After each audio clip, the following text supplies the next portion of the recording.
Laudetur Jesus Christus, Saint-Père Laudetur. Je vous parlerai aujourd'hui du mystère des stigmates entre foi et prudence et conversion. Il s'agit d'un appel à la vigilance et surtout à la conversion dans notre pays. Frères et sœurs en Christ, la Semaine Sainte 2026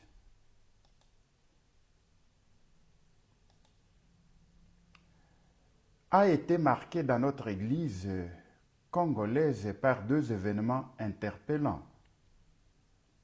Le cas des sœurs Joséphine Soul au diocèse de Chilomba et de Madame Francine au diocèse de Bokungu-Ikela. Toutes deux auraient vécu l'expérience des stigmates, particulièrement le vendredi saint. Face aux interrogations légitimes des fidèles, nous proposons aujourd'hui une étude théologique pour éclairer votre foi, tout en laissant le dernier mot aux autorités ecclésiastiques locales compétentes. Le phénomène extraordinaire comme les stigmates attire l'attention, mais exige une prudence rigoureuse. L'attitude à adopter ne doit être ni le scepticisme, ni l'acceptation crédule. Les stigmates sont d'abord un signe christologique.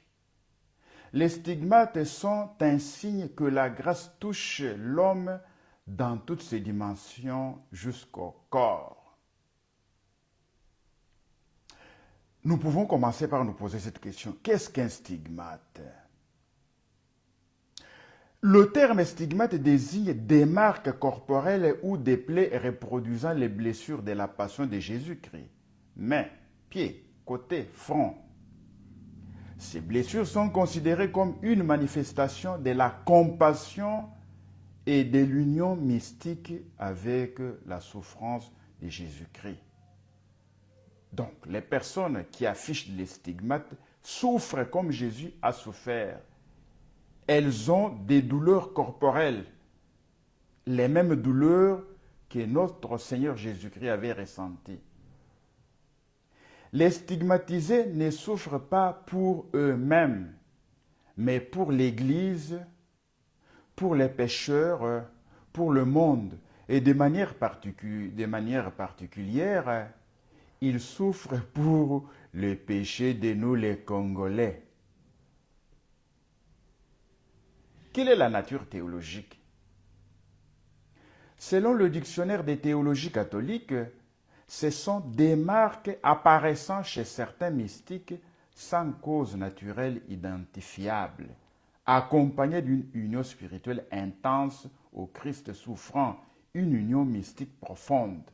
Donc ces personnes-là ont une union spirituelle intense avec notre Seigneur Jésus-Christ.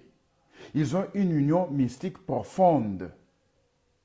C'est une expérience particulière que ne peut mieux comprendre que la personne qui bénéficie de la présence de ces blessures-là sur son corps, appelées stigmates. Quel est le fondement biblique? Saint Paul affirme dans l'Épître aux Galates, « Je porte dans mon corps les stigmates de Jésus ». Galates chapitre 6, verset 17. Et quelle est la finalité? Ce n'est pas une fin en soi. Il s'agit d'une grâce donnée gratuitement pour l'édification de l'Église. Les stigmates ne sont pas donnés pour alimenter la curiosité, mais pour édifier l'Église, le cheminement de notre Église à un certain moment de l'histoire, eu égard à l'égarement dans l'Église. Parlons du discernement pour reconnaître les vrais du faux. L'Église ne se laisse jamais emporter par l'émotion. Elle exige une enquête rigoureuse. Certainement, cette enquête revient aux ordinaires du lieu qui pourront, je crois, je suppose, organiser des commissions d'enquête pluridisciplinaires. Pour être reconnus comme d'origine surnaturelle, les stigmates doivent présenter des signes spécifiques. Premier signe, apparition soudaine, souvent durant une extase.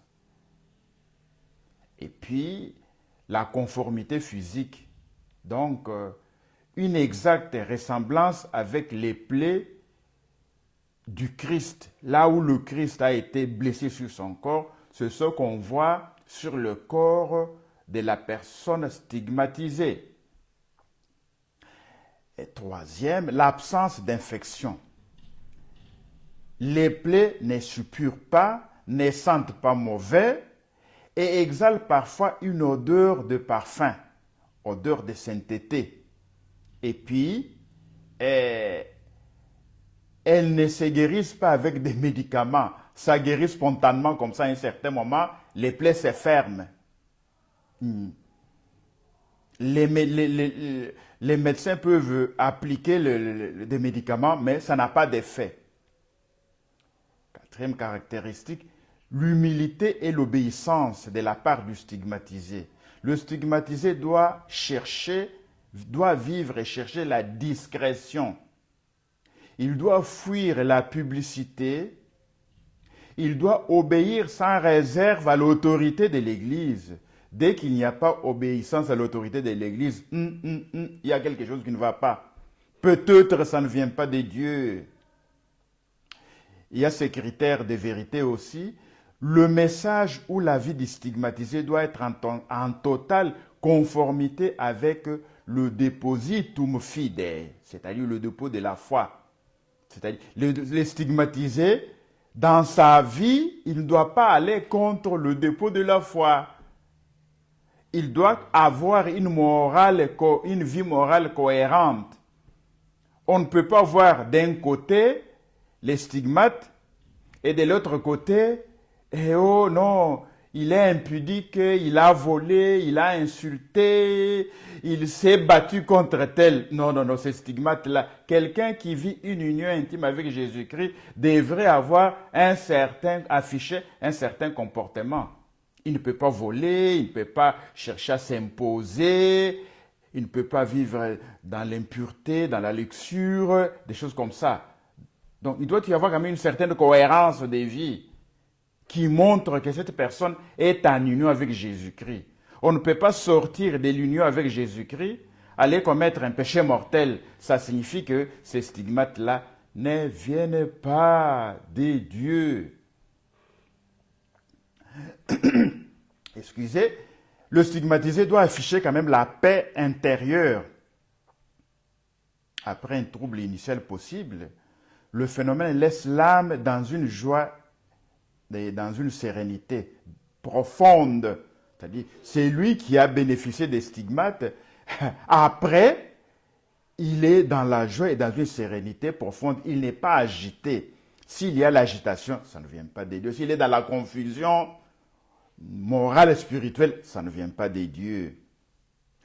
Il y a aussi un autre élément de vérité, la cohérence avec la vie spirituelle de la personne. Je l'ai déjà dit, il doit quand même y avoir une certaine cohérence de vie chrétienne, une certaine cohérence avec les commandements, la discipline de l'Église, les vérités des foi. Il a eu des stigmates, il va nier la résurrection de Jésus, ou il va nier certains dogmes, il va nier les articles des foi. Et il faut aussi examiner la vie spirituelle de la personne stigmatisée. Comment est sa vie spirituelle? Est-ce que cette personne s'est nourrie de la vie de prière? Elle aime réciter le chapelet, elle aime adorer le Saint-Sacrement, elle aime faire le chemin de croix. Elle aime la messe vraiment? Comment elle participe à la messe? Alors, ici, je dois vous parler des signes de fausseté ou d'illusion. Il existe des cas de faux stigmates. Alors, origine psychologique, on peut trouver l'hystérie, l'autosuggestion ou des troubles psychosomatiques. Alors, l'origine, il y a aussi une origine frauduleuse.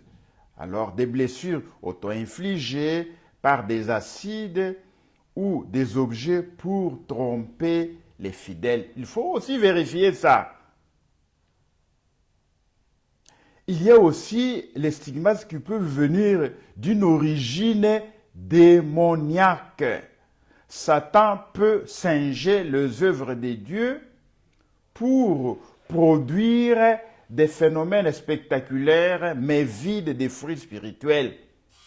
C'est-à-dire, là où il y a des stigmates, on doit voir les fruits spirituels. La personne qui reçoit les stigmates, c'est un mystique. Elle a une relation profonde. Les stigmates ne sont que l'iceberg qui sort de sa relation intime avec le surnaturel. Elle a une relation profonde. Parfois, on reçoit les messages.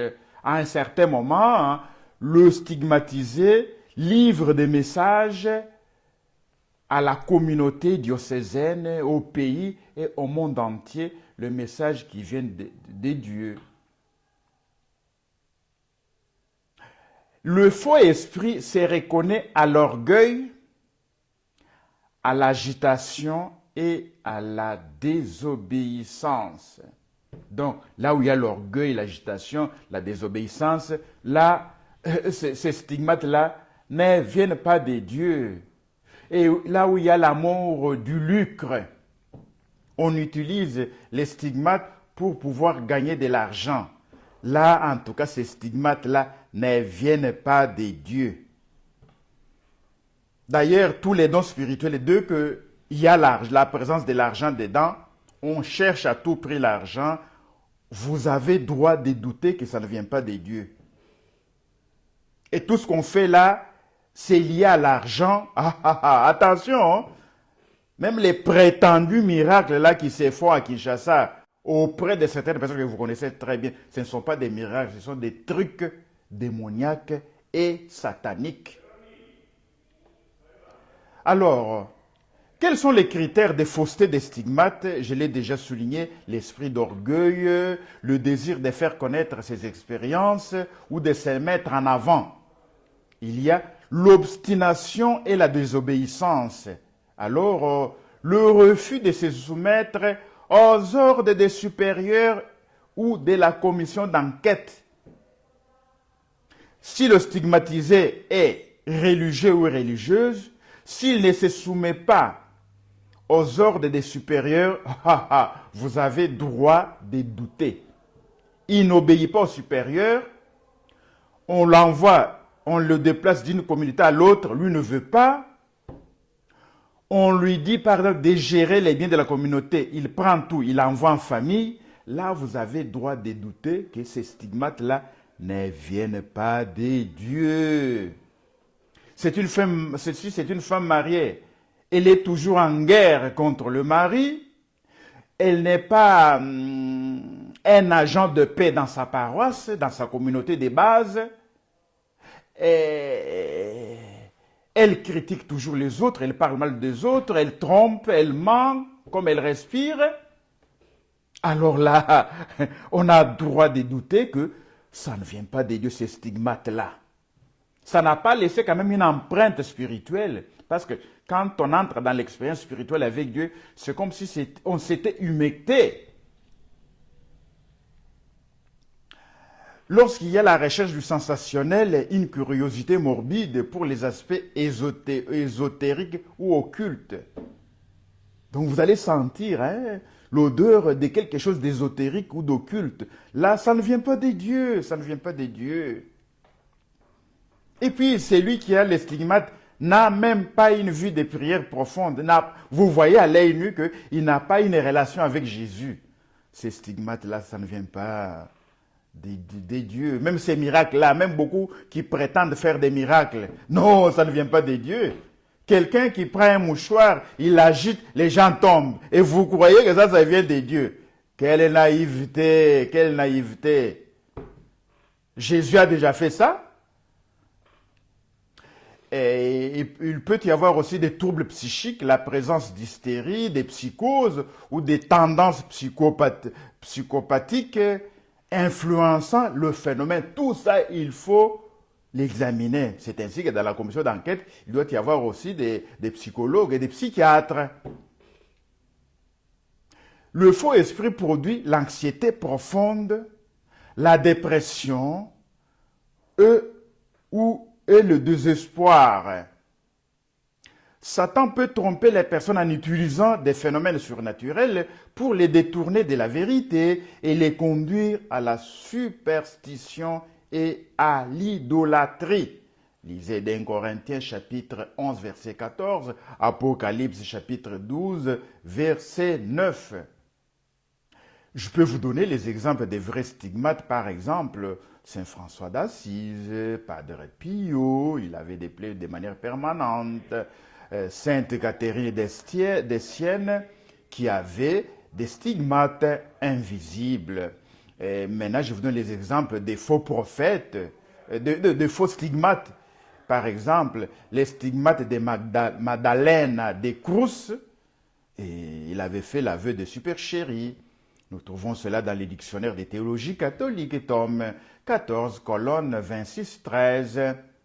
Il y a les faux stigmates aussi de Louise Lato, que vous trouvez dans l'histoire des stigmates, page 456, édition du CER 1995.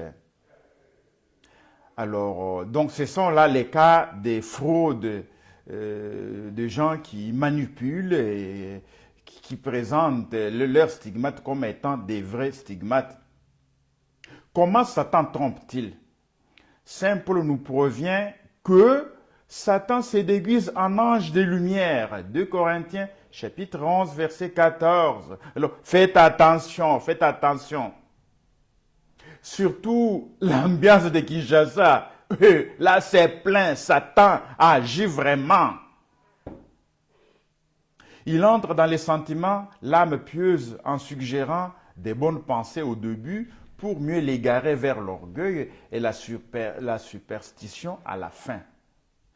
Les stigmates peuvent bien commencer, mais la personne, si elle n'est pas suivie par un bon directeur spirituel, l'évêque du lieu, le curé de la place, la personne pourrait être tentée et tomber et tout détruire à la longue.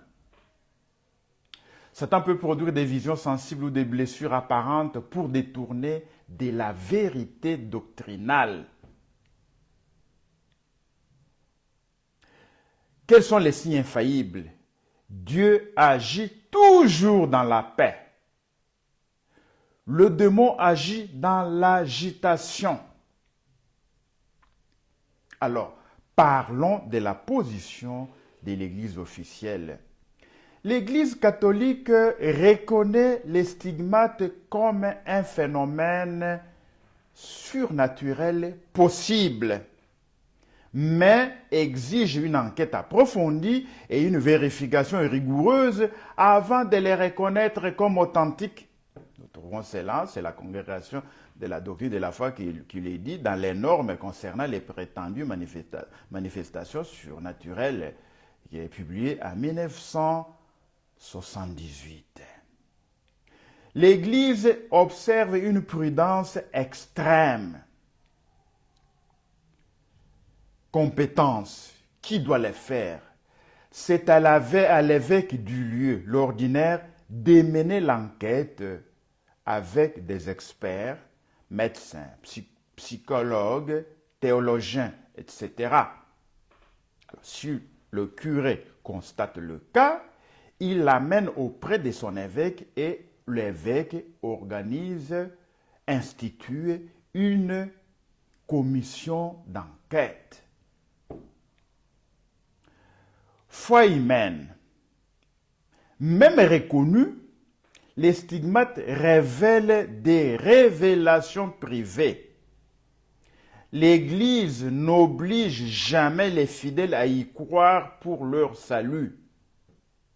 Mais si elles sont vraies, elles sont un moyen accessoire pour nous amener au salut, pour nous interpeller. On ne peut pas les rejeter.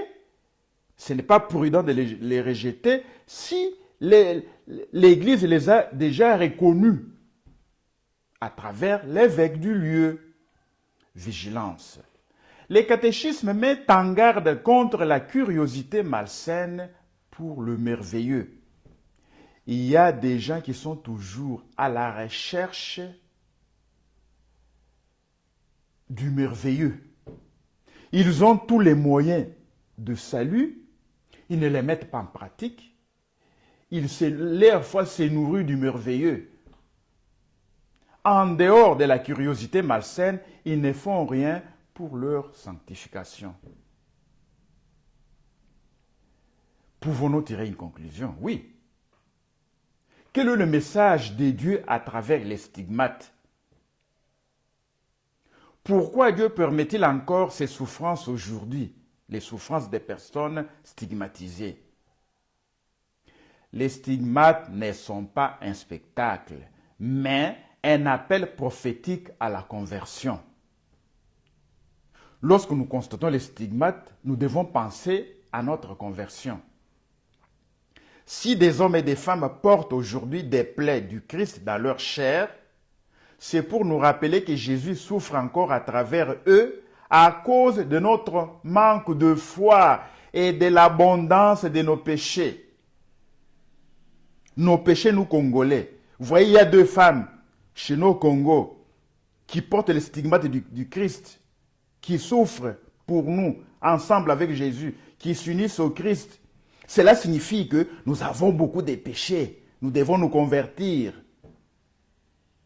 Dans la tradition catholique, les stigmates sont compris comme un langage de Dieu, un signe prophétique, un appel à la conversion et surtout une participation mystique à la passion du Christ.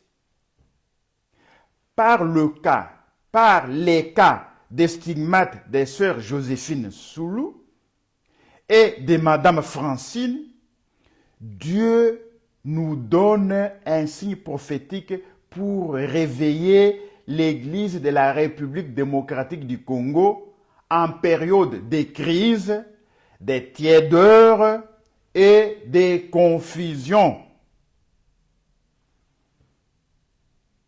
Ces stigmates doivent nous interpeller. Nous ne sommes pas saints. Nous sommes pécheurs. C'est en raison de cet état que ces stigmates nous interpellent. Je n'ai pas affirmé que les stigmates sont vrais. Cela relève de l'autorité de nos évêques, de notre conférence épiscopale. En somme, les stigmates sont un appel à revenir à l'évangile pur, à la conversion, à la prière, à la réparation. Nous devons réparer nos péchés. Vous connaissez nos péchés du Congo. Moi, je mettrai en premier lieu les vols, le détournement. En deuxième lieu, je mettrai la haine. En troisième lieu, je mettrai la luxure. En quatrième lieu, je mettrai l'idolâtrie. Vous pouvez compléter la liste de nos péchés auxquels nous devons nous convertir et réparer. Ces stigmates nous appellent aussi à la sainteté missionnaire. Dieu nous dit à travers ces signes, réveillez-vous. La passion n'est pas un événement passé, elle est actuelle. Nos péchés font souffrir Jésus aujourd'hui. Même après avoir célébré Pâques, parce qu'après avoir célébré Pâques, la majorité ne s'est pas convertie. Ils continuent à vivre avant Pâques, pendant le carême, comme après Pâques. Combien ont décidé de se convertir et de ressusciter avec Jésus-Christ? Convertissons-nous. Nos péchés sont les clous qui transpercent encore le corps du Christ. Compatissons. Nous sommes appelés à devenir des vivants mémoriaux du crucifié par notre charité et notre vie sacramentelle. Il y en a qui vivent dans la distraction, dans l'indifférence totale, pendant que nos frères et sœurs sont tués systématiquement à l'Est. À la rigueur, ils prennent l'argent des institutions à Kinshasa, l'argent qu'ils volent et détournent, ils envoient à l'Est pour alimenter la guerre. Ils se disent Congolais. Pour leur haine, des millions doivent mourir. Et tout est normal. Ils ont le toupet d'aller à l'église de célébrer Pâques. Si Jésus sortait, il allait vous fouetter tous et vous chasser de vos églises. Que l'expérience de nos sœurs en République démocratique du Congo, authentifiée ou non, nous nous soumettons toujours au jugement, à l'autorité de nos évêques. Authentifiant ou non, nous pousse non pas à la curiosité malsaine, mais à une profonde réforme de nos vies. Devenez ce que vous recevez, disait Saint Augustin. Alors ici, j'ai terminé, frères et sœurs, vous pouvez lire le magistère de l'Église catholique, le catéchisme de l'Église catholique aux articles 67, 1508, 1673, 2115 jusqu'à 2117. Vous pouvez aussi lire les normes procédurales pour le discernement des apparitions ou révélations privées de la Congrégation pour la doctrine de la foi du 25 février 1978, mais qui ont été publiées en 2011. Vous pouvez lire aussi le dictionnaire de théologie catholique, l'article stigmate. Vous pouvez aussi me compléter la réflexion. Moi, je n'ai pas clos la réflexion, je n'ai pas dit le dernier mot. Alors, vous pouvez aussi lire La montée du Carmel de Saint Jean de la Croix. Vous pouvez lire le livre de la vie de Sainte Thérèse d'Avila. Vous pouvez lire aussi les écrits de Saint François d'Assise ou bien les exercices spirituels de Saint Ignace de Loyola pour le discernement des esprits. Vous pouvez lire aussi Tanqueray Adolphe, le Compendio di Teologia Ascetica e Mystica. Vous pouvez aussi lire Vacant, le dictionnaire de théologie catholique.